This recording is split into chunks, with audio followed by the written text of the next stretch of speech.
Hi friends, welcome to my channel కిర్రా కాకా.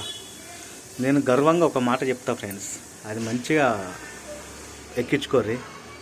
నేనైతే ఎవరికి ఓటేయలే, నాకు ఎవరు నచ్చలే, నేను ఎవరికి ఓటేయలే. చూడుర్రి, ఎవరికి ఓటేయలే. ఎందుకంటే నేను పోయినా కానీ నోటాకే ఓటేస్తా. నాకు ఎవరు నచ్చలే. ఇప్పుడు మనం ఎన్ని రోజులు చూస్తాం, ఈ పబ్లిక్ ఏంటంటే తప్పక ఓటేస్తారు అనేది నాకు అనిపిస్తుంది. ఎంతమంది అట్లా తప్పక ఓటేస్తారు, వేయాలని చెప్పి ఎంతమంది వేస్తారు అనేది కామెంట్ అయిపోర్రి.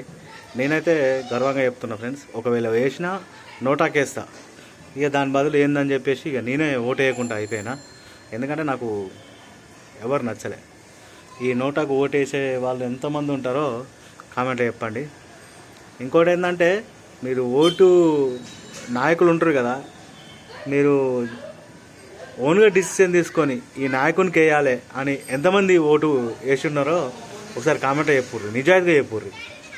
ఏదో వేయాలని, ఏదో ఎన్నికలు కదా అని చెప్పేసి ఏదో పండుగలాగా అట్లా కాకుండా నిజాయితీ ఎంతమంది ఓటు వేసారు. నేను నిజాయితీ చెప్తాను ఓటు వేయాలి అని చెప్పేసి. ఒకవేళ నేను వేసినా దేనికి వేస్తా, నోటాకే వేస్తా. ఇక నేనేంటంటే ఇప్పుడు ప్రతిసారి వేసినా, ఇక ఈసారి అయితే మొత్తానికి ఓటు వేయాలి. కామెంట్ అయిపోరు ఫ్రెండ్స్, మీరు ఎంతమంది నిజాయితీగా వేసారో నాకు తెలుసుకోవాలని ఉంది. ఇగో ఈమె కూడా ఓటు వేసింది. చెప్పు. నేను వేసి వచ్చిన. మంచి పని చేసినావు. కానీ ఎవరికి వేసింది అనేది ఎన్ని రోజులని మనం ఏమంటారు, మంచి నాయకులైనా కొత్త నాయకులైనా ఎప్పుడు వస్తారు, అది నా ఫీలింగ్. అందుకనే చెప్పేసి నేను ఇట్లా వీడియో పెడుతున్నా. అంటే నేను చేసిన పనికి ఎంతమంది ఏకీభవిస్తారు, నేను చేసింది ఎంతమందికి నచ్చింది, సంథింగ్ ఏమైనా ఉంటే కామెంట్ అలా చెప్పరు ఫ్రెండ్స్. ఓకే, నేనైతే ఓటేయలే. ఇది గర్వంగా చెప్పుకుంటా, ఎవ్వరికి ఓటేయలే. ఎందుకంటే ఎప్పటి నుంచో మనం చూస్తున్నాం, ఒకటి మనం మారాలి, లేకపోతే వాళ్ళు మారాలి.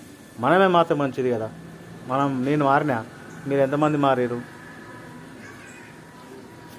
నేను చెప్పింది అంత తప్పేం లేదు, కరెక్ట్. ఫ్యూచర్ జనరేషన్ బాగుపడాలంటే కొత్త వాళ్ళు రావాలి, కొత్త వాళ్ళు మంచి వాళ్ళు రావాలి.